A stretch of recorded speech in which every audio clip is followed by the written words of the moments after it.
ಕೇವಲ 4,35,000ಗೆ ನಿರ್ಮಾಣವಾಗಿರುವ ನಮ್ಮ ಬಂಗಾರಪೇಟೆಯಲ್ಲಿರುವ ಬೂದಿಕೋಟೆಯಲ್ಲಿ ಮಾರ್ಕಂಡೇಯ ಡ್ಯಾಮ್ ಇದೆ. ಈ ವಿಡಿಯೋದಲ್ಲಿ ಈ ಮಾರ್ಕಂಡೇಯ ಡ್ಯಾಮ್ ಬಗ್ಗೆ ಡೀಟೇಲ್ ಆಗಿ ತಿಳ್ಕೊಳ್ಳೋಣ ಬನ್ನಿ. ನಮ್ಮ ಬಂಗಾರಪೇಟೆಯಿಂದ ಈ ಮಾರ್ಕಂಡೇಯ ಡ್ಯಾಮ್ ಸುಮಾರು 20 ಕಿಲೋಮೀಟರ್ ಇದೆ. ನಾವು ಹೋಗಿದ ತಕ್ಷಣವೇ ಮೀನುಗಾರಿಕೆ ಇಲಾಖೆ ಅಂತ ದೊಡ್ಡದಾಗಿ ಬೋರ್ಡ್ ನೋಡಬಹುದು. ಇಲ್ಲಿ ಸಾವಿರಾರು ಮೀನುಗಳನ್ನು ತಯಾರಿಸಿ ಹಳ್ಳಿಗಳಿಗೆ ಕಳಿಸುತ್ತಾರೆ. ನಾವು ನೋಡಬಹುದು ಇಲ್ಲಿ ಮೀನುಗಳನ್ನು ಸಾಕಾಣಿಕೆ ಮಾಡುವುದಕ್ಕೆ ಸಾಲಾಗಿ ಕೊಳವೆಗಳನ್ನು ನಿರ್ಮಾಣ ಮಾಡಿದ್ದಾರೆ. ಒಂದೊಂದು ಕೊಳವೆಗೂ ಒಂದೊಂದು ಸಂಖ್ಯೆಯನ್ನು ನೀಡಿದ್ದಾರೆ. ನಾವು ಡ್ಯಾಮ್ ಹತ್ರ ಹೋಗಿದ ತಕ್ಷಣ ಡ್ಯಾಮ್ ವ್ಯೂ ಹೀಗಿರುತ್ತೆ. ನಾವು ಹಾಗೆ ರೈಟ್ ಸೈಡ್ ಹೋದ್ರೆ ನಾವು ನೋಡಬಹುದು ಇಲ್ಲೊಂದು ಬೋರ್ಡ್ ಕಾಣಿಸ್ತದೆ. ಈ ಬೋರ್ಡ್ ಅಲ್ಲಿ ಈ ಡ್ಯಾಮ್ ಬಗ್ಗೆ ಎಲ್ಲ ಇನ್ಫಾರ್ಮೇಶನ್ ಹಾಕಿದ್ದಾರೆ. ಈ ಡ್ಯಾಮ್ 1936 ಶುರು ಮಾಡಿ 1940 ಮುಗಿಸಲಾಗಿದೆ.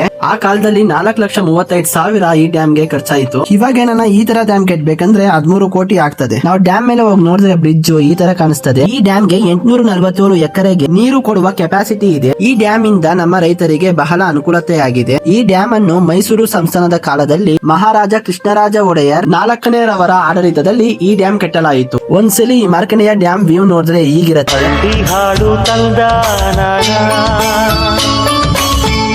ಒಂದ್ಸಲ ಈ ಡ್ಯಾಮ್ ವಿಸಿಟ್ ಮಾಡಿ, ತುಂಬಾ ಚೆನ್ನಾಗಿದೆ. ಇದು ಇವತ್ತಿನ ಮಾರ್ಕಂಡೇಯ ಡ್ಯಾಮ್ ಕತೆ. ವಿಡಿಯೋ ಇಷ್ಟವಾದರೆ ಫಾಲೋ ಮಾಡಿ. Thank you.